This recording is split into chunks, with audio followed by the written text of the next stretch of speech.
Story time audio ബുക്സിലേക്ക് എല്ലാവർക്കും സ്വാഗതം. ജോയ്സി എഴുതിയ കാണാത്ത തീരങ്ങൾ. ജോലി കഴിഞ്ഞ് ശ്രീലക്ഷ്മിയും രാജഗോപാലും ഒന്നിച്ചാണ് വീട്ടിലെത്തിയത്. ചായ കുടിച്ചുകൊണ്ട് രാജഗോപാൽ സിറ്റൗട്ടിലിരിക്കുമ്പോൾ ഗേറ്റ് തുറക്കുന്ന ശബ്ദം കേട്ടു. കിഷോറാണ്. രാജഗോപാൽ ഉടൻ തന്നെ ശ്രീലക്ഷ്മിയെ വിളിച്ച് ഒരു ചായ കൂടി എടുക്കണമെന്ന് പറഞ്ഞു. കിഷോർ സിറ്റൗട്ടിൻ്റെ പടിയിൽ ചെരുപ്പ് അഴിച്ചു വെച്ചു. കയറിയിരിക്കൂ കിച്ചു. എപ്പോൾ തിരിച്ചെത്തി? 4 മണി കഴിഞ്ഞു. കിഷോർ കസേരയിലിരുന്നു. ഒറ്റയ്ക്ക് കാറോടിച്ചു പോയോ അതോ ബസ്സിലോ? കാറിൽ പോയി. പറയൂ, അല്ലിമോളെയും മാളവികയും കണ്ടല്ലോ അല്ലേ? കണ്ടു. സന്തുവേട്ടൻ ട്രിവാൻഡ്രത്തിന് പോയിരിക്കുകയായിരുന്നു മെഡിക്കൽ ചെക്കപ്പിൻ്റെ ഡീറ്റെയിൽസ് അറിയാൻ. അതെന്തായി? ശ്രീലക്ഷ്മി അപ്പോഴേക്കും ഒരു കപ്പ് ചായ കൊണ്ടുവന്ന് കിഷോറിന് കൊടുത്തു. ഡോക്ടേഴ്സ് എന്താ പറയുന്നേ? രാജഗോപാൽ വീണ്ടും ചോദിച്ചു. ശ്രീലക്ഷ്മിയും ഒരു കസേരയിലിരുന്നു. 3 മാസത്തിനപ്പുറത്തേക്ക് പോകുന്നത് സംശയമാണെന്ന്. അതിപ്പോൾ വല്ലാതെ സ്പ്രെഡായി കഴിഞ്ഞു. അല്ലിമോൾ അറിഞ്ഞോ? ശ്രീലക്ഷ്മി ചോദിച്ചു. ഇല്ല, പറഞ്ഞിട്ടില്ല. കുറച്ച് മെഡിസിൻ കഴിക്കണം, ആരോഗ്യസ്ഥിതി മെച്ചപ്പെടണം, എന്നിട്ട് സർജറി നടത്താം എന്നൊക്കെയാണ് ഡോക്ടർ പറഞ്ഞിരിക്കുന്നതെന്ന്. അത് മതി, അങ്ങനെ മതി. രാജഗോപാലിന് ആശ്വാസമായി. മണിമല വീട്ടിൽ നിന്ന് ആരെങ്കിലും മാളവികയെ കാണാൻ വന്നോ? ശ്രീലക്ഷ്മി ചോദിച്ചു. ഇല്ല, അവർക്ക് മാറ്റമൊന്നുമില്ല. സന്തുവേട്ടൻ ഒരു ഹൈക്കോടതി അഡ്വക്കേറ്റിനെ കണ്ട് അല്ലിമയുടേതായിട്ട് എന്തൊക്കെയോ കേസിന് മൂവ് ചെയ്യുന്നുണ്ട്. ബാങ്ക് അക്കൗണ്ടുകൾ ഫ്രീസ് ചെയ്യണമെന്നും സ്വത്തുവകകളുടെ ഇടപാടുകൾക്ക് സ്റ്റേ ഓർഡർ കൊടുക്കണമെന്നും നിലവിലുള്ള എല്ലാ സ്വത്തിനും അല്ലിമയ്ക്കും കൂടി തുല്യ അവകാശം സ്ഥാപിക്കണമെന്നും. അങ്ങനെ അത് വേണ്ടിയിരുന്നോ? ശ്രീലക്ഷ്മി സംശയം പ്രകടിപ്പിച്ചു. വേണം. ഒന്നാമത് അതിനുള്ള റൈറ്റ് അല്ലിമയ്ക്കുണ്ട്. അത് കിട്ടിയിട്ട് സുഖിച്ച് ജീവിക്കാനല്ല, ഇല്ലാത്തവർക്ക് ദാനം ചെയ്യാമല്ലോ. ദുഷ്ടരുടെ കയ്യിലിരിക്കുന്നതിനേക്കാൾ എന്തുകൊണ്ട് നല്ലതാ? കിഷോർ പറഞ്ഞു. അല്ലിമോൾക്ക് അവിടെ വിഷമമൊന്നുമില്ലല്ലോ? രാജഗോപാൽ ചോദിച്ചു. സങ്കടമാണ്. മാളവികയെ കാണുമ്പോൾ നമുക്കും സങ്കടം തോന്നും. കുഞ്ഞിനെ നോക്കുന്ന പോലെയാ അല്ലിമ അവരെ നോക്കുന്നത്. മറ്റന്നാൾ നമുക്ക് പോയി അല്ലിമോളെ കാണണം, ശ്രീലക്ഷ്മി ഭർത്താവിനോടായി പറഞ്ഞു. ആരെങ്കിലും ഇടയ്ക്ക് ചെല്ലണം. സന്തുവേട്ടൻ ഹരിപ്പാട്ടേക്ക് തിരിച്ചുപോയി, കിഷോർ പറഞ്ഞു. എന്നിട്ട് കയ്യിലിരുന്ന ചായക്കപ്പ് ചുണ്ടോടടുപ്പിച്ചു. രാജഗോപാൽ മെല്ലെ തലയാട്ടി. ചന്ദ്രബാബു വധക്കേസിലെ പ്രതികൾക്കെല്ലാം ജാമ്യം അനുവദിച്ചുകൊണ്ട് കോടതി ഉത്തരവായി.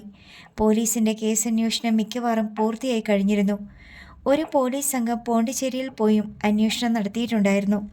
മാളവിക പ്രസവിച്ച കുഞ്ഞിനെ തെരുവിൽ ഉപേക്ഷിച്ചതിൻ്റെ പേരിൽ ഭാസ്കരമേനോൻ, സിന്ധുജ, മധുചന്ദ്രൻ എന്നിവരെ പ്രതികളാക്കി പോലീസ് ഒരു കേസ് രജിസ്റ്റർ ചെയ്തിരുന്നു. പക്ഷേ പോണ്ടിച്ചേരിയിൽ പോയി അന്വേഷിച്ചിട്ടും പ്രബലമായ തെളിവുകളൊന്നും ലഭിച്ചില്ല.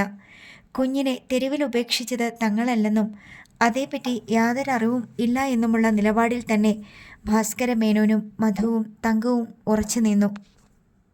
23 വർഷം മുമ്പത്തെ സംഭവത്തിന് സാക്ഷികളെയോ തെളിവുകളെയോ കണ്ടെത്തുക ദുഷ്കരമായിരുന്നു. സബ് ജയിലിൻ്റെ കവാടത്തിന് വെളിയിൽ ബ്രഹ്മാനന്ദൻ കാറുമായി കാത്തുകിടപ്പുണ്ടായിരുന്നു.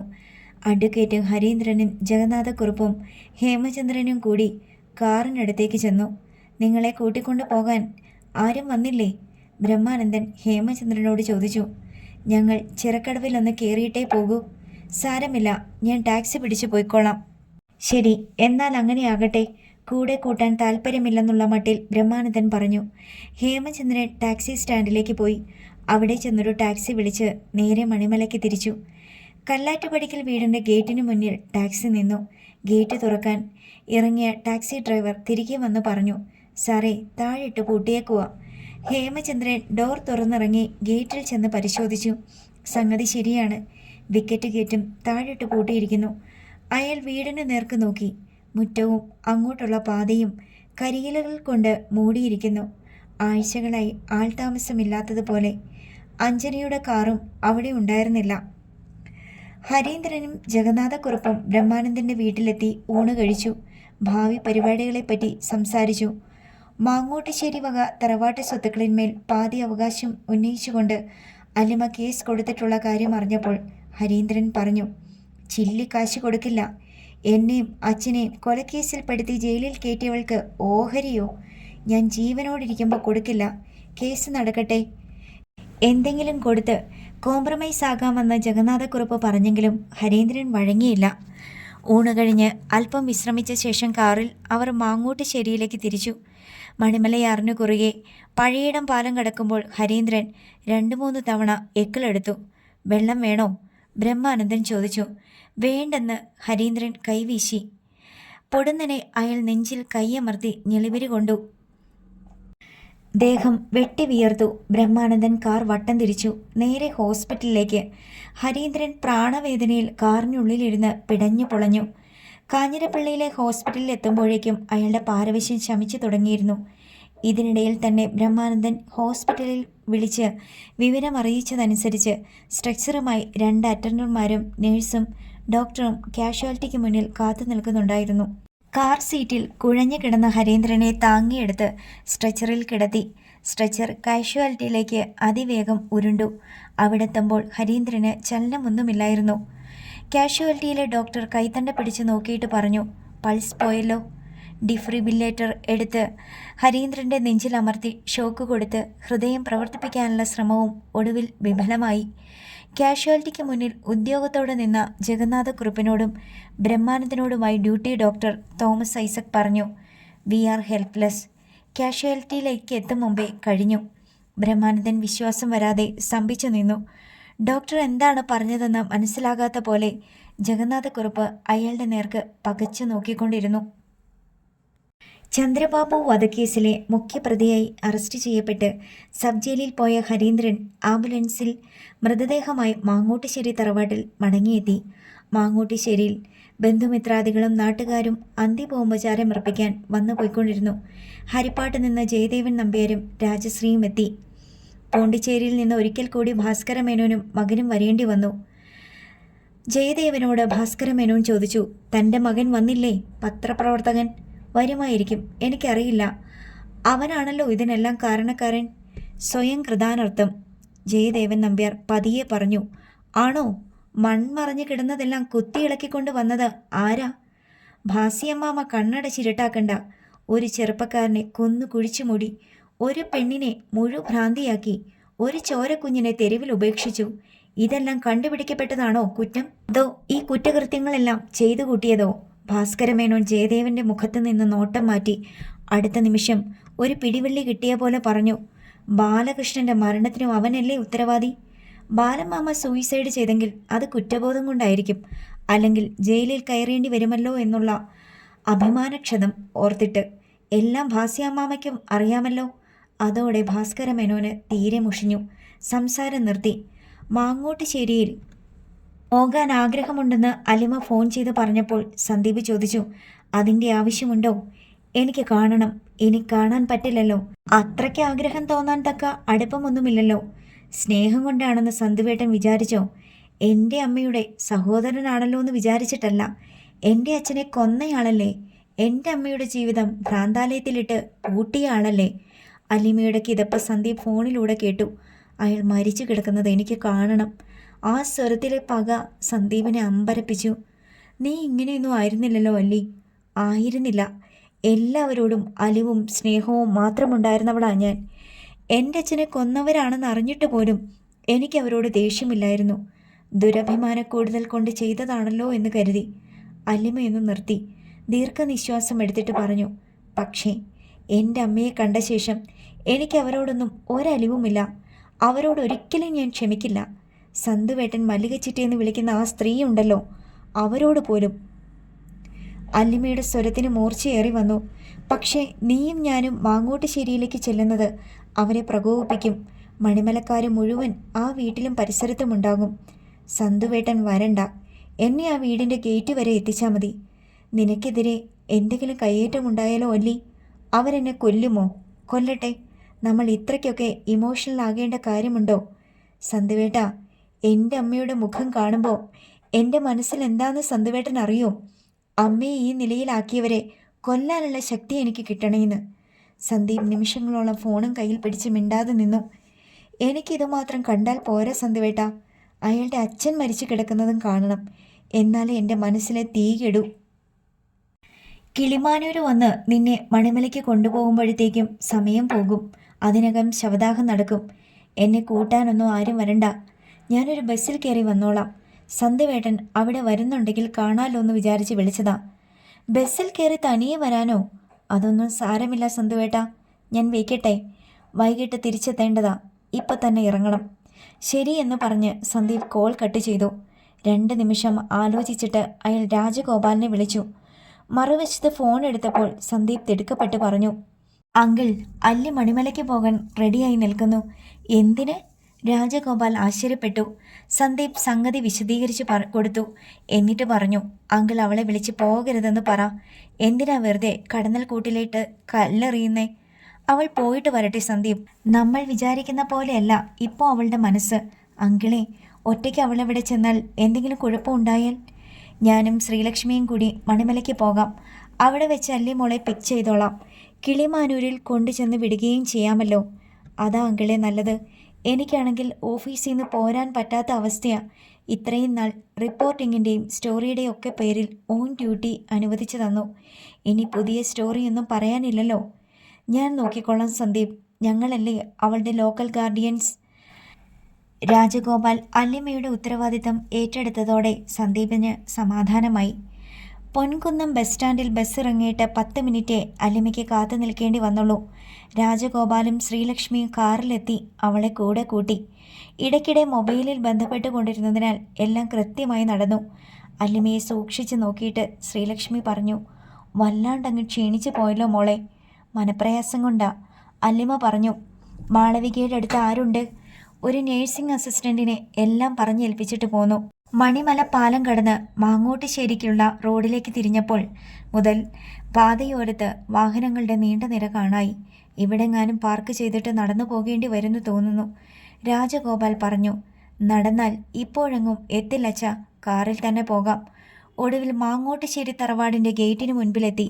അവിടെ ഒരിടത്ത് കയ്യാലക്കെട്ട് പൊളിച്ച് വാഹനങ്ങൾക്ക് പാർക്ക് ചെയ്യാൻ സൗകര്യമൊരുക്കിയിരിക്കുന്നത് കണ്ടു. രാജഗോപാൽ അവിടെ കാർ കയറ്റിയിട്ടു. 3 പേരും കാറിൽ നിന്നിറങ്ങി മാങ്ങോട്ടുശ്ശേരിയിലേക്ക് ചെന്നു. അവിടെ മൃതദേഹം ചിതയിലേക്ക് എടുക്കുന്നതിന് മുന്നോടിയായുള്ള കർമ്മങ്ങൾ ആരംഭിച്ചിരുന്നു. അല്ലമ്മ ചെല്ലുന്ന വിവരം സന്ദീപ് പൊൻകുന്നം പോലീസ് സ്റ്റേഷനിലും മണിമല പോലീസ് സ്റ്റേഷനിലും അറിയിച്ചിരുന്നതിനാൽ മഫ്തിയിലും യൂണിഫോമിലും പോലീസ് ഉദ്യോഗസ്ഥർ അവിടെ കരുതലോടെ നിൽപ്പുണ്ടായിരുന്നു. കോട്ടയത്ത് നിന്ന് റിപ്പോർട്ടറും ഫോട്ടോഗ്രാഫറും മുൻപേ തന്നെ എത്തിയിട്ടുണ്ടായിരുന്നു. ഹരീന്ദ്രൻ്റെ അന്ത്യകർമ്മങ്ങൾ ചെയ്യുന്നത് ബുദ്ധിമാന്യമുള്ള ഉണ്ണിയാണ്. ചടങ്ങുകൾക്ക് നേതൃത്വം കൊടുക്കുന്നത് ഹേമചന്ദ്രനാണ്. അയാൾ പറയുന്നതനുസരിച്ച് താൻ എന്താണ് ചെയ്യുന്നതെന്ന ബോധമില്ലാതെ ഉണ്ണി ഓരോന്നും ചെയ്തുകൊണ്ടിരുന്നു. അല്ലിമ വീട്ടുമുറ്റത്തേക്ക് കടന്നതോടെ മുറ്റത്തും പരിസരങ്ങളിലും ഇരമ്പിക്കൊണ്ടിരുന്ന പുരുഷാരം നിശബ്ദരായി. കാർ പാർക്ക് ചെയ്തിട്ട് രാജഗോപാലും ശ്രീലക്ഷ്മിയും വരാൻ വേണ്ടി അല്ലിമ അല്പം കാത്തു. അവർ കൂടി എത്തിയതോടെ അല്ലിമ സിറ്റൗട്ടിലേക്കുള്ള ഗ്രാനൈറ്റ് പടികൾ കയറി. അല്ലിമ വന്ന വിവരം അവൾക്ക് മുൻപേ വീടിൻ്റെ അകത്തളങ്ങളിൽ എത്തിക്കഴിഞ്ഞിരുന്നു. അല്ലെങ്കിലും അല്ലിമ വരുന്ന വിവരം മണിമല പോലീസ് സ്റ്റേഷനിൽ നിന്ന് നേരത്തെ തന്നെ ഹേമചന്ദ്രനെ കിട്ടിയിട്ടുണ്ടായിരുന്നു. അല്ലിമ മൃതദേഹം കിടത്തിയിരിക്കുന്ന ഹാളിലേക്ക് കടക്കും മുമ്പേ ഹേമചന്ദ്രൻ വന്നു തടഞ്ഞു. ഈ വീടിനകത്ത് കാല് കുത്തരുത്. ആളുകളുടെ ശ്രദ്ധ മുഴുവൻ അങ്ങോട്ടായി. അല്ലിമയെ എല്ലാവർക്കും അറിയാം. പത്രവാർത്തകളിലൂടെ അവളുടെ ജീവിതകഥ വായിക്കുകയും അവളുടെ ചിത്രങ്ങൾ കാണുകയും ചെയ്തിട്ടുള്ളവനാണ്. ഇറങ്ങിപ്പൊക്കോ ഈ സിറ്റൗട്ടിന്ന്. അയാൾ ഗേറ്റിന് വെളിയിലേക്ക് കൈ ചൂണ്ടി. ഈ വീട്ടിൽ മരിച്ചുപോയ ആളെ കാണാൻ വന്നതാ, കണ്ടിട്ടേ പോകുന്നുള്ളൂ, അല്ലിമ ദൃഢസ്വരത്തിൽ പറഞ്ഞു. ഇറങ്ങിപ്പോടി നായിൻ്റെ മോളെ. കടിച്ചു പിടിച്ച് പല്ലുകൾക്കിടയിലൂടെ ഹേമചന്ദ്രൻ ചീറി. എന്താ പ്രശ്നം? അവിടെ നിന്ന് ചോദ്യങ്ങൾ ഉണ്ടായി. ഭാസ്കരമേനോനും ജയദേവൻ നമ്പ്യാരും ഉണ്ണിമായുടെ ബന്ധുക്കളും രംഗത്തേക്ക് വന്നു. ഈ വീട്ടിലുള്ളവരെ ജയിലിൽ കയറ്റിയത് ഇവളാണ്. ആൾക്കൂട്ടത്തെ നോക്കി ഒരു പ്രഖ്യാപനം പോലെ ഹേമചന്ദ്രൻ പറഞ്ഞു. ഹരീന്ദ്രൻ്റെ മരണത്തിനും ഉത്തരവാദി ഇവൾ ഒറ്റയൊരുത്തിയാണ്. ഹേമചന്ദ്രൻ മാറി നിൽക്കണം. എനിക്കകത്ത് കയറി ഡെഡ് ബോഡി കാണണം. അല്ലിമ പിന്മാറാതെ ഉറച്ചു നിന്നു. തൊട്ടുപിന്നിൽ രാജഗോപാലും ശ്രീലക്ഷ്മിയും നിൽപ്പുണ്ടായിരുന്നു. അല്ലിമ അകത്തോട്ട് കാലെടുത്ത് വെച്ചപ്പോൾ ഹേമചന്ദ്രൻ കൈ നീട്ടി തടഞ്ഞു. ഇതിനകത്ത് കേട്ടില്ല ഞാൻ. എന്നെ തടയാൻ നിങ്ങളാരാ? ഈ വീട്ടിലെ ആരെങ്കിലുമാണോ? ശാന്തസ്വരത്തിൽ അല്ലിമ ചോദിച്ചു. ഹേമചന്ദ്രൻ ഒന്ന് പതറി. ഞാൻ എൻ്റെ അമ്മയുടെ വീട്ടിലേക്കാണ് വന്നത്. എൻ്റെയും കൂടി വീടാ ഇത്. എൻ്റെ അമ്മയുടെ സഹോദരനാ ഇവിടെ മരിച്ചു കിടക്കുന്നത്. നിങ്ങളാരാ? അല്ലിമ അത് പറഞ്ഞതോടെ ചുറ്റും കൂടിയവർ നിശബ്ദരായി. ഹേമചന്ദ്രൻ നീട്ടിപ്പിടിച്ച കൈ പിൻവലിക്കാതെ നിൽക്കുന്നത് കണ്ട് പോലീസുകാർ അവിടേക്ക് വന്നു. ഇതിനിടയിൽ പത്രത്തിൽ നിന്ന് വന്ന ഫോട്ടോഗ്രാഫർ ഫോട്ടോ എടുക്കുന്നുണ്ടായിരുന്നു. ഹേമചന്ദ്ര, വഴക്ക് വേണ്ട, ഇതൊരു മരണ വീടാണ്. കാണാൻ വന്നവൾ കണ്ടിട്ട് പോകട്ടെ, ജയദേവൻ നമ്പ്യാർ പറഞ്ഞു. താനിത് പറയുന്ന എനിക്കറിയാം. തൻ്റെ മകനല്ലേടാ ഇവളെ കൊണ്ടു നടക്കുന്നത്. ഹേമചന്ദ്രൻ പുച്ഛിച്ചു. മര്യാദയ്ക്ക് സംസാരിക്കണം. അല്ലിമയുടെ ചൂണ്ടുവിരൽ ഹേമചന്ദ്രൻ്റെ മുഖത്തിന് നേരെ നിന്ന് വിറച്ചു. ഇല്ലെങ്കിൽ നീ എന്ത് ചെയ്യാനാ? ഹേമചന്ദ്രൻ അവജ്ഞയോടെ ചോദിച്ചു. ചെകിട്ടത്തിൽ ഞാൻ അടിക്കും. ഒന്നൂടെ പറ. ഹേമചന്ദ്രൻ ചൂളിപ്പോയി. ഇതിനിടയിൽ പൊൻകുന്നം CI മുന്നോട്ട് വന്ന് പറഞ്ഞു. കൈമാറ്റ് സാറേ, കാണാൻ വന്നവർ കണ്ടിട്ട് പോട്ടെ. ഹേമചന്ദ്രൻ കൈ താഴ്ത്തി. അല്ലിമ അകത്തേക്ക് കടന്നു. പിന്നാലെ രാജഗോപാലും ശ്രീലക്ഷ്മിയും. അല്ലിമ ഡെഡ് ബോഡി കിടത്തിയിരിക്കുന്ന ഹാളിലെത്തി. ഹരീന്ദ്രൻ്റെ മൃതദേഹം കണ്ടു. രാജഗോപാലും ശ്രീലക്ഷ്മിയും അവളുടെ പിന്നിൽ നിന്നു. അല്ലിമ മൃതദേഹം മാത്രം നോക്കി ഏതാനും നിമിഷം നിന്നു. അച്ഛൻ്റെ കൊലപാതകവും അമ്മയുടെ ദുരവസ്ഥയും അവളുടെ ഓർമ്മയിലൂടെ കടന്നുപോയി. എല്ലാ ദൃഷ്ടികളും തന്നിലാണെന്ന് അറിയാവുന്നതുകൊണ്ട് അവൾ ആരെയും നോക്കാതെ മെല്ലെ പിന്തിരിഞ്ഞു നടന്നു. ഹേമചന്ദ്രൻ നിൽക്കുന്നിടത്ത് എത്തിയപ്പോൾ ഒരു നിമിഷം നിന്നു. അയാളുടെ നേർക്ക് എരിയുന്ന ഒരു നോട്ടം നോക്കി. തീർന്നിട്ടില്ല, ഞാൻ ഇനിയും വരും. എൻ്റെ അമ്മയുടെ വീടായത്. ഹേമചന്ദ്രൻ വെറുപ്പോടെ മുഖം തിരിച്ചു കളഞ്ഞു. അല്ലിമ സംസാരിക്കുന്നതും നടന്നു നീങ്ങുന്നതുമെല്ലാം ആളുകൾ ആശ്ചര്യത്തോടെ നോക്കിക്കൊണ്ട് നിന്നു. പ്രായമായവർ അവളെ മാളവികയുടെ മകളായി കണ്ടു. മാളവികയെ കണ്ടിട്ടും കേട്ടിട്ടുമില്ലാത്തവർ ഒരത്ഭുത കഥയിലെ നായികയെ എന്ന വണ്ണം അവളെ നോക്കി. അല്ലിമ മുറ്റത്തിറങ്ങിയപ്പോൾ പൊൻകുന്നം CI അടുത്തേക്ക് വന്നു. കുഴപ്പമൊന്നുമില്ലല്ലോ? ഇല്ല, അല്ലിമ പറഞ്ഞു. SP ഓഫീസിൽ നിന്ന് ഞങ്ങൾക്ക് ഓർഡർ കിട്ടിയിട്ടുണ്ടായിരുന്നു. കുഴപ്പമൊന്നും ഉണ്ടാകാതെ നോക്കണമെന്ന്. Thank you sir. അല്ലിമയും ശ്രീലക്ഷ്മിയും രാജഗോപാലും ഗേറ്റ് കടന്ന് റോഡിലെത്തുന്നതുവരെ പോലീസ് അവരെ അനുഗമിച്ചു. ആ വീട്ടിലും പരിസരത്തും തടിച്ചുകൂടിയ ആളുകളുടെ ദൃഷ്ടികളും അവരെ അനുഗമിച്ചു. കാറിൽ മടങ്ങുമ്പോൾ ശ്രീലക്ഷ്മി രാജഗോപാലിനോട് ചോദിച്ചു. ആ വീൽ ചെയറിലിരുന്ന പ്രായം ചെന്ന സ്ത്രീയാണോ മല്ലിക? അതെ, രാജഗോപാൽ പറഞ്ഞു. വോക്കിംഗ് സ്റ്റിക്ക് പിടിച്ച് കോട്ടൊക്കെ ഇട്ട് നിന്ന നല്ല ഹൈറ്റുള്ള ആളോ? അത് ഭാസ്കരൻ മേനോൻ, പോണ്ടിച്ചേരി. മനസ്സിലായി. ശ്രീലക്ഷ്മി ഹരീന്ദ്രൻ്റെ മൃതദേഹത്തിനടുത്ത് കണ്ട ഓരോരുത്തരെ പറ്റിയും ചോദിച്ചു. സന്ദീപും അല്ലിമയും നൽകിയ വിവരണങ്ങളിലൂടെ മാത്രമേ ശ്രീലക്ഷ്മി അവരിൽ പലരെയും കണ്ടിട്ടുള്ളൂ. അല്ലിമോളെ, രാജഗോപാൽ വിളിച്ചു. എന്താ അച്ഛാ, നിന്റെ മനസ്സിൽ എന്താ നടക്കുന്നേ? എനിക്കറിഞ്ഞുകൂടാ. വരണ്ടായിരുന്നെന്ന് തോന്നുന്നു. വന്നത് നന്നായി. അവരുടെ ബന്ധുക്കൾക്കെല്ലാം നിന്നെ കാണാൻ പറ്റി. എല്ലാവരും നിന്നെയാണ് നോക്കിക്കൊണ്ടിരുന്നത്. ചിലർ മാളുവിൻ്റെ മകൾ എന്നടക്കം പറഞ്ഞു. മല്ലിക ചേച്ചിയുടെ കൊച്ചുമകളാണെന്ന്. അതിലൊക്കെ ഒരു സംഗതി ഒളിഞ്ഞു കിടപ്പുണ്ട്, അംഗീകാരം. അല്ലിമ മൗനമായിരുന്നു. കാർ മണിമല ടൗണിലെത്തി. മോളെ, ഇപ്പോൾ മണി 5 കഴിഞ്ഞു. എന്തെങ്കിലും കഴിക്കണ്ടേ? ഉച്ചയ്ക്ക് മുമ്പ് വീട്ടിൽ നിന്ന് ഇറങ്ങിയതാ. ഊണ് പോലും കഴിക്കാതെ. അല്ലിമ എന്ന് തലയാട്ടി. ഹോട്ടലിൽ നിന്ന് ഭക്ഷണം കഴിച്ചിറങ്ങിയപ്പോൾ 5:30 മണിയായി. 3-3.5 മണിക്കൂർ ഡ്രൈവ് ചെയ്യണം കിളിമാനൂരെത്താൻ. നമുക്ക് ഏതെങ്കിലും ഹോട്ടലിൽ റൂം എടുക്കാം. രാത്രി ഡ്രൈവ് ചെയ്യാൻ ബുദ്ധിമുട്ടാ. നാളെ രാവിലെ നിന്നെ കിളിമാനൂരിലെത്തിച്ചിട്ടേ ഞങ്ങൾ തിരിച്ചു പോകുന്നുള്ളൂ. കുട്ടികൾ ഒറ്റയ്ക്കാവില്ലേ അച്ഛാ വീട്ടിൽ? അത് സാരമില്ല. സുധാകരൻ്റെ വീട്ടിൽ നിന്ന് ഗോപികയെ വിളിച്ച് കൂട്ടിന് വിടാം. ഹോസ്പിറ്റലിലെ കാര്യം ഒന്നും അറിയില്ലല്ലോ. അവിടെ ഡോക്ടറും നഴ്സുമാരും ഒക്കെ ഇല്ലേ? അല്ലിമ ഒടുവിൽ മനസ്സില്ലാ മനസ്സോടെ സമ്മതിച്ചു. പൊൻകുന്നത്ത് വന്ന് അവർ ഹോട്ടലിൽ മുറിയെടുത്തു. അല്ലിമ ഫോൺ എടുത്തുകൊണ്ട് റൂമിൽ നിന്ന് ഹോട്ടലിൻ്റെ നീളൻ വരാന്തയിലേക്ക് ഇറങ്ങി. ശ്രീലക്ഷ്മി മുറിയിൽ നിന്ന് തന്നെ വീട്ടിലേക്ക് മൊബൈലിൽ വിളിച്ച് വിന്താരയുമായി സംസാരിച്ചു. ഗോപികയെ രാത്രി കൂട്ടിന് വിളിക്കാൻ ഏർപ്പാടാക്കി. രാജഗോപാൽ സുധാകരൻ നായരെ ഫോണിൽ വിളിച്ച് ഗോപികയെ വിട്ടുകിട്ടാനുള്ള അനുവാദവും വാങ്ങി. ശ്രീലക്ഷ്മിയെ രാജഗോപാലും മുറിയിൽ നിന്നിറങ്ങി അല്ലിമയുടെ അടുത്തേക്ക് ചെന്നു. അവൾ വല്ലാതെ വിഷമിച്ച് നിൽക്കുന്നത് കണ്ട് ശ്രീലക്ഷ്മി ചോദിച്ചു. എന്തെങ്കിലും പ്രശ്നമുണ്ടോ? എന്നെ കാണാഞ്ഞിട്ട് അമ്മയവിടെ വഴക്കാണ്. ഒന്നും കഴിക്കുന്നില്ല. എല്ലാവരോടും പിണങ്ങി. നിന്നെ തിരിച്ചറിഞ്ഞിട്ടില്ലല്ലോ ഇതുവരെ? ഇല്ല, പക്ഷേ അമ്മയ്ക്ക് എന്നെ വേണം. അമ്മയ്ക്ക് ഏറ്റവും ഇഷ്ടമുള്ള ആരോ ഒരാളാണ് ഞാൻ. അമ്മയുടെ വിചാരം ഞാൻ അമ്മയും അമ്മയൊരു കുട്ടിയാണെന്നുമാ. എപ്പോഴെങ്കിലും നിന്നെ അവർ തിരിച്ചറിയും, കുറച്ച് സമയത്തേക്കെങ്കിലും. മോളായിട്ട് എന്നെ കണ്ടിട്ടില്ലല്ലോ അച്ഛാ. അങ്ങനെയൊരു ഓർമ്മ പോലും ഇല്ലല്ലോ. എന്നാലും നിന്നോട് സ്നേഹമാണല്ലോ, അതുപോരെ? ശ്രീലക്ഷ്മി ചോദിച്ചു. വലിയ സ്നേഹമാ. ഒരുപാട് കാലം കാണാതിരുന്നിട്ട് കണ്ടുമുട്ടിയ പോലെ ഭയങ്കര സന്തോഷത്തോടെ നോക്കിക്കൊണ്ടിരിക്കും. എനിക്ക് തോന്നും ഇപ്പോൾ അമ്മ എന്നെ തിരിച്ചറിഞ്ഞെന്ന്. അപ്പോൾ ആരാന്ന് ചോദിക്കും എന്നോട്. എനിക്ക് തോന്നും ഇപ്പോൾ പറഞ്ഞ അമ്മയ്ക്ക് എന്നെ മനസ്സിലാകുമെന്ന്. ഞാൻ പറയും അമ്മയുടെ മോളാണെന്ന്. അപ്പോൾ ഒരു ചിരിയുണ്ട്. ചില്ല് പാത്രം അറിഞ്ഞോണ്ട് താഴെയിട്ട് പൊട്ടിച്ചിട്ട് ചിരിക്കണ പോലെ. ചങ്ക് തകർന്നു പോകും അത് കാണുമ്പോൾ. ഒന്നും മനസ്സിലായിട്ടില്ല, ഒന്നും. അമ്മ എന്താണെന്നോ മകൾ എന്താണെന്നോ അറിയില്ല. അല്ലിമയുടെ കണ്ടമിടറി. ഞാൻ അമ്മയോട് എന്തെല്ലാം പറഞ്ഞു. അച്ഛനും അമ്മയും സ്നേഹിച്ച കഥ, അവരൊന്നിച്ച കഥ, അച്ഛനെ കാണാതായത്, അമ്മയെ പോണ്ടിച്ചേരിക്ക് കൊണ്ടുപോയത്, അവിടെ വെച്ച് പ്രസവിച്ചത്. അല്ലിമയുടെ കണ്ണിൽ വെള്ളം നിറഞ്ഞു. എല്ലാം കാത് കൂർപ്പിച്ച് കേൾക്കും, തലയാട്ടും. എന്നിട്ട് ഏറ്റവും സങ്കടം തോന്നേണ്ട ഭാഗം വരുമ്പോൾ ഒരൊറ്റ ചിരി. അതോടെ എല്ലാം തീർന്നു. അല്ലിമ ഷാളിൻ്റെ തുമ്പുകൊണ്ട് കണ്ണു തുടച്ചു. സാരമില്ലടി, ആ അമ്മയുടെ ആത്മാവ് എല്ലാം അറിയുന്നുണ്ടാകും.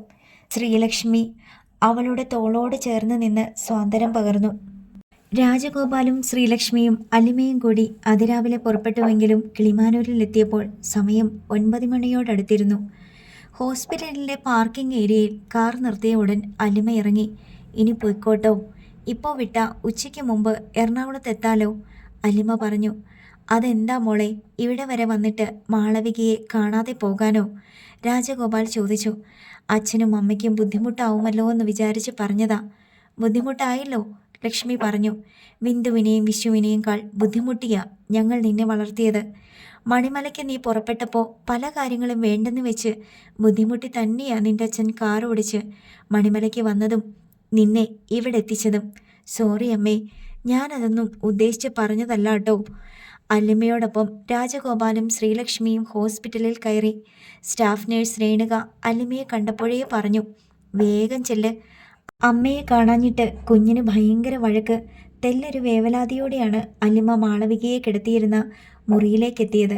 നേഴ്സിംഗ് അസിസ്റ്റൻ്റ് ലളിത ബെഡിനരികെ നിന്ന് മാളവികയെ സമാധാനിപ്പിക്കാൻ ശ്രമിക്കുന്നുണ്ടായിരുന്നു.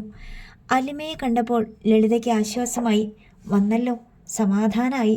ഇന്നലെ മുതൽ പ്രശ്നമാ, കെയർ കൊടുക്കാൻ പോലും സമ്മതിക്കുന്നില്ല. അല്ലിമ ബെഡിനരികെ ചെന്നു. മറുവശത്തേക്ക് ചെരിഞ്ഞു കിടക്കുകയാണ്. അമ്മയെ എന്ന് വിളിച്ചപ്പോൾ മാളവിക ഞെട്ടിയതുപോലെ മുഖം തിരിച്ച് അല്ലിമയുടെ നേർക്ക് നോക്കി. പൊടുന്നനെ നോട്ടം പിൻവലിച്ച് പഴയ മാതിരി കിടന്നു. കൈ നഖങ്ങൾ കൊണ്ട് ബെഡിൽ അങ്ങിങ്ങ് കോറി.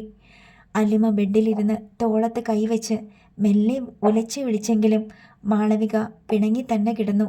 മാന്തം കേട്ടോ, സൂക്ഷിച്ചോണം, ചിലപ്പോൾ കടിക്കുകയും ചെയ്യും, ലളിത മുന്നറിയിപ്പ് നൽകി. അല്ലിമ അല്പം ബലം പ്രയോഗിച്ച് അവരെ തിരിച്ചു കിടത്തി. ലളിത പറഞ്ഞത് തന്നെ സംഭവിച്ചു. അല്ലിമയുടെ കൈത്തണ്ടകളിൽ മാന്തി, കൈപ്പത്തിയിൽ കടിക്കുകയും ചെയ്തു. അല്ലിമ കൈ അങ്ങനെ തന്നെ വെച്ചു കൊടുത്തു. കൈപ്പത്തിയിൽ അമർന്ന പല്ലുകളുടെ മുറുക്കം ക്രമേണ അയഞ്ഞു. അല്ലിമ അവരുടെ കഴുത്തിനടിയിലൂടെ കൈയിട്ട് കോരിയെടുത്ത് തൻ്റെ നെഞ്ചോട് ചേർത്തു. മാളവിക അവളുടെ ഉടലിലേക്ക് പറ്റിച്ചേർന്ന് കിടന്നു. അല്ലിമ അവരുടെ ശിരസിലും പുറത്തും തലോടുകയും നെറുകയിൽ ഉമ്മ കൊടുക്കുകയും ചെയ്തു. മാളവിക അവളുടെ തോളത്ത് നിന്ന് മുഖം മാറ്റിയിട്ട് അവളെ നോക്കി ചിരിച്ചു. അയ്യോടി, എന്താ സന്തോഷം. അല്ലിമ അരുമയോടെ അവരുടെ കവിളത്ത് മെല്ലെ തട്ടി. എൻ്റെ കുഞ്ഞിന് വിശക്കുന്നില്ലേ? മാളവികയുടെ വയറിൽ തടവിക്കൊണ്ട് അവൾ വാത്സല്യത്തോടെ ചോദിച്ചു. മാളവിക ഹൃദയം തുറന്നിട്ട പോലെ ചിരിച്ചു. പൊന്നുമോള് ചായ കുടിച്ചായിരുന്നോ? അപ്പോഴും മാളവിക ചിരിച്ചു. അല്ലിമ ഫ്ലാസ്കിൽ നിന്ന് സ്റ്റീൽ ടംബ്ലറിലേക്ക് ചായ പകർന്നു. തൻ്റെ ദേഹത്തേക്ക് അമ്മയെ ചാരിയിരുത്തി ചായ ചുണ്ടോടടുപ്പിച്ച് കൊടുത്തു. മുറിയുടെ വാതിലിനരികെ കോറിഡോറിൽ ചുമരോട് ചേർന്ന് നോക്കി നിൽക്കുകയാണ് രാജഗോപാലും ശ്രീലക്ഷ്മിയും. രാജഗോപാൽ ഭാര്യയെ നോക്കിയിട്ട് ശബ്ദം താഴ്ത്തി ചോദിച്ചു, കുശുമ്പ് വരുന്നുണ്ടോ? എന്തിന്? അല്ലിമോളുടെ പെറ്റമ്മയാണത്, അതൊക്കെ എനിക്ക് മനസ്സിലാകും. കണ്ണ് നിറഞ്ഞിരിക്കുന്ന കണ്ടിട്ട് ചോദിച്ചതാ. അതെൻ്റെ സന്തോഷം കൊണ്ടാ. അവളുടെ മനസ്സിൽ ഇത്രയും അറിവും സ്നേഹവും ഉണ്ടല്ലോ. നമുക്ക് അഭിമാനമല്ലേ തോന്നേണ്ടത്? നമ്മളല്ലേ അവളെ വളർത്തി ഇങ്ങനെയാക്കിയത്? ശ്രീലക്ഷ്മിയുടെ സ്വരം കണ്ണീരംശം പുരണ്ട് ആർദ്രമായിരുന്നു. അല്ലിമ സ്പൂണിൽ ഓട്സോ മറ്റോ കോരിക്കൊടുക്കുന്നതും അവർ കണ്ടു. അതിനുശേഷം അല്ലിമ അവരുടെ ഗൗൺ പതിയെ അഴിച്ചു മാറ്റി.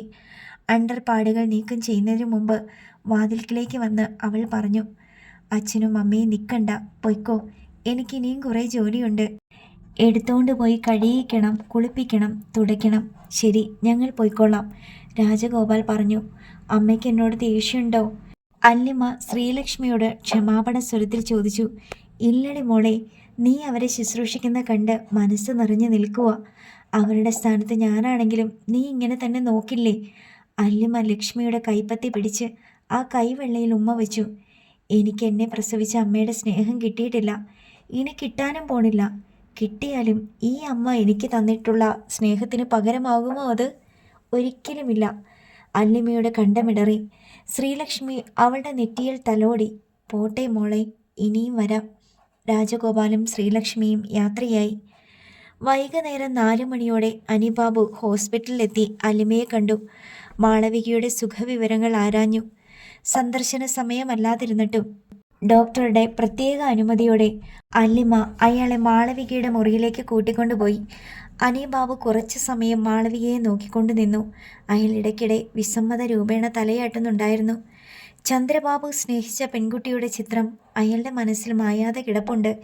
തൻ്റെ ഏട്ടൻ്റെ ഭാര്യയായി പുല്ലുപാറയിലെ വീട്ടിൽ താമസിച്ച സന്തോഷ ദിനങ്ങൾ ഓർമ്മയിലുണ്ട്.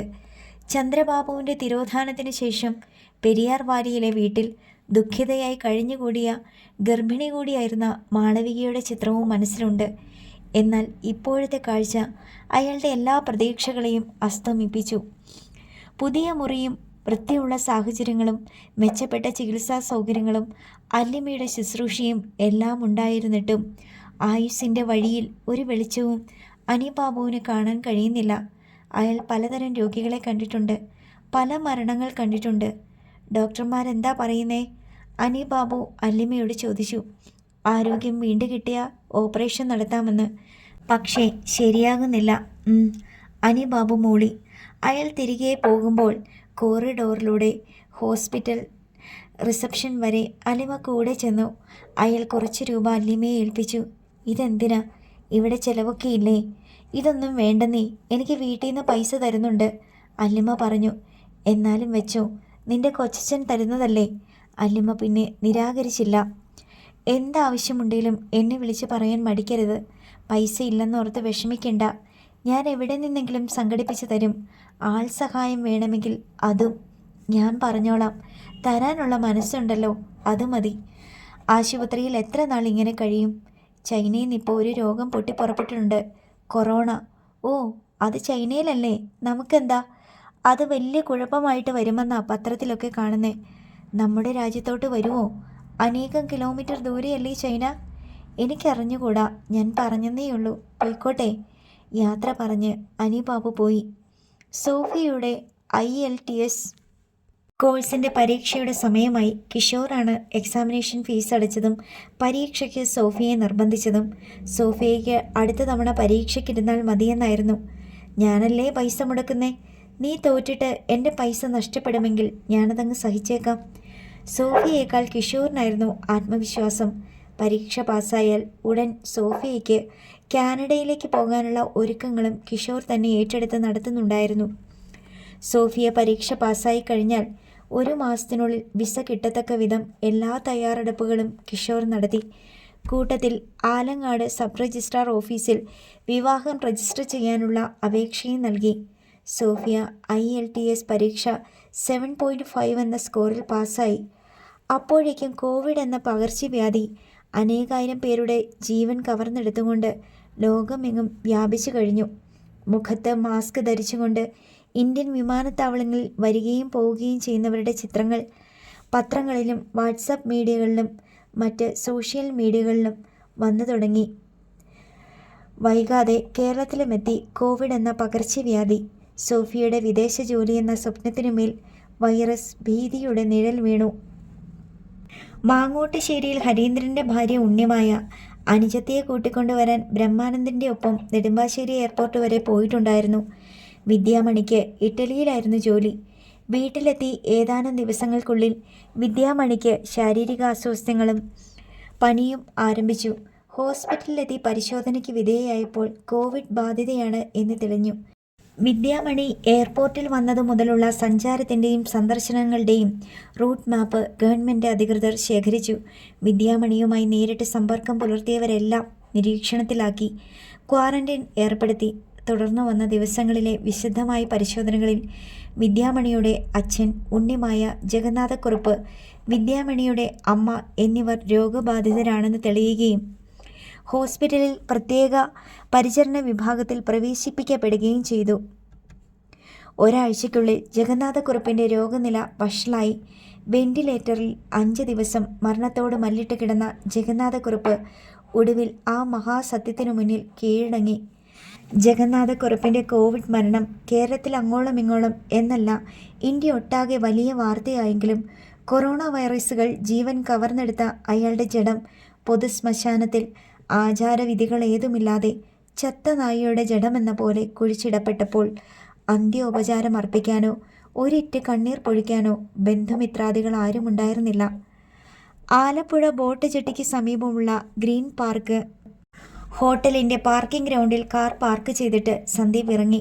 കാറിൽ സംശയിച്ചിരുന്ന അനീബാബുവിനോട് ഇറങ്ങി വരാൻ പറഞ്ഞു. അനീബാബു ഇറങ്ങി. നമ്മൾ ഊണ് കഴിക്കാനാണ് ഇങ്ങോട്ട് വന്നത്. ചേട്ടന് പറയാനുള്ളത് കേൾക്കുകയും ചെയ്യാം. ഫാമിലി റൂമിൽ കയറി കൈ കഴുകി ഊണിന് ഓർഡർ നൽകി കാത്തിരിക്കുമ്പോൾ അനീബാബുവിനെ ശ്രദ്ധിക്കുകയായിരുന്നു സന്ദീപ്. ആൾ ശാന്തനും തൃപ്തനുമല്ല എന്ന് മനസ്സിലായി. ഞാൻ കിളിമാനൂർ പോയി മാളി ചേച്ചിയും അല്ലിമോളെയും കണ്ടിട്ടാ വരുന്നേ. കൈപ്പത്തുകൾ യാന്ത്രികമായി കൂട്ടിത്തിരുമ്മിക്കൊണ്ട് അനീബാബു പറഞ്ഞു. പിന്നെ അവിടെ പോയോ? ആ, ഞാൻ എല്ലാ ആഴ്ചയും പോകും. അല്ലിമോൾക്ക് പുറത്തുനിന്ന് എന്തെങ്കിലും ഭക്ഷണം വാങ്ങിക്കൊടുക്കും.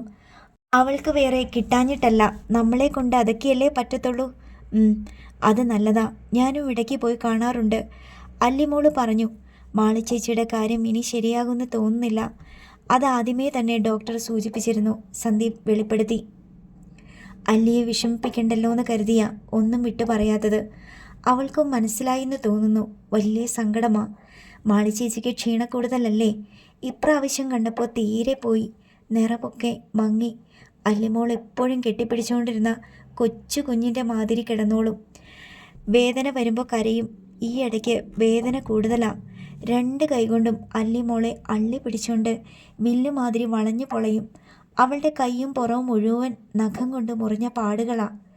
Pain killer കൊടുക്കുന്നുണ്ടല്ലോ? ഓ, അതൊക്കെ കുറച്ച് നേരത്തേക്ക് നിൽക്കും. വേദന പിന്നെയും പിടിമുറുക്കും. ഇനി ജീവനോടിരിക്കണ്ട, പോയാൽ മതിയായിരുന്നു. എന്തിനാ അങ്ങനെ ഒരു ജീവിതം? കണ്ടുകൊണ്ട് നിൽക്കാൻ പറ്റുന്നില്ല. സന്ദീപിനൊന്നും പറയാനില്ല. അയാളും ആ വേദനയുടെ കാഠിന്യം കണ്ടിട്ടുണ്ട്. കൂടുതൽ അനുഭവിക്കാതെ മരിച്ചു പോയാൽ മതിയെന്ന് ആഗ്രഹിച്ചു പോകും. സാറേ, ആ കേസിൻ്റെ കാര്യം ഇപ്പോൾ ഒന്നും കേൾക്കാനില്ലല്ലോ. എവിടെ വരെയായി? വല്ലതും അറിയാവോ? അധികം വൈകാതെ കോടതിയിൽ വിചാരണ തുടങ്ങിയേക്കും, സന്ദീപ് പറഞ്ഞു. കോടതിക്ക് പോലീസ് കൊടുത്ത കുറ്റപത്രത്തിൽ ഹേമചന്ദ്രൻ 6ാം പ്രതിയാണെന്ന് കേട്ടല്ലോ. അവനല്ലേ 1ാം പ്രതി ആകേണ്ടവൻ? കേസ് അന്വേഷിച്ചു വന്നപ്പോൾ സംഭവം നടന്ന ദിവസം ഹേമചന്ദ്രൻ പൊൻകുന്നത്ത് CI ഓൺ ഡ്യൂട്ടിയിലുമാണ്. അതായത് കൊലപാതകം നടക്കുമ്പോഴും ശവം മറവു ചെയ്യുമ്പോഴും ഹേമചന്ദ്രൻ സ്റ്റേഷനിൽ ഡ്യൂട്ടിയിലുണ്ടായിരുന്നു. അതെങ്ങനെ അങ്ങനെ വരുന്നേ? അയാൾ കൊല നടത്താനും ശവം കുഴിച്ചിടാനും മുന്നിൽ നിന്നവനല്ലേ? അയാൾ കുൽസിത ബുദ്ധിക്കാരനല്ലേ? രക്ഷപ്പെടാനുള്ള പഴുതൊക്കെ മുൻപേ പ്ലാൻ ചെയ്ത് റെഡിയാക്കിയിട്ടാണ് അയാൾ ഇറങ്ങി തിരിച്ചത്. അയാൾ കേസിൽ നിന്ന് തലയൂരുമല്ലേ സാറേ? മിക്കവാറും. അയാൾക്കെതിരെ തെളിവുകളൊക്കെ ദുർബലമാണ് സാറേ. എൻ്റെ ചന്ദ്രേട്ടനെ കൊല്ലാനും മാളിച്ചേച്ചിയെ ഭ്രാന്തിയാക്കാനും വേണ്ടി എല്ലാ പരിപാടിയും ഇണക്കിയത് അവനാ, ഹേമചന്ദ്രൻ. അതിന് കൂട്ടുനിന്ന ഹരീന്ദ്രൻ ചത്തു, ജഗന്നാഥക്കുറുപ്പ് ചത്തു, ബാലകൃഷ്ണമേനോൻ തന്നെത്താൻ വെടിവെച്ച് ചത്തു. മറ്റേ 2 പേരും പോട്ടെ, അവരെ കോടതി ശിക്ഷിച്ചോളും. പക്ഷേ ഇവൻ രക്ഷപ്പെടുന്നത് ശരിയാണോ? ഹേമചന്ദ്രൻ എന്ന പേരുള്ള പേയ പിടിച്ച പട്ടി. കോടതിയല്ലേ ശിക്ഷിക്കേണ്ടത്? വേണ്ട, എനിക്ക് ശിക്ഷിക്കാമല്ലോ. ഈ കേസിൽ ഞാനും ഒരു കോടതിയാ. അവൻ ജീവിച്ചിരിക്കണോ വേണ്ടയോ എന്ന് ഞാനങ്ങ് തീരുമാനിച്ചേക്കാം. അനീബാബുവിൻ്റെ കണ്ണിൽ പകയുടെ വൈരപ്പൊടി തിളങ്ങി. അടുത്ത ഭാഗം നാളെ.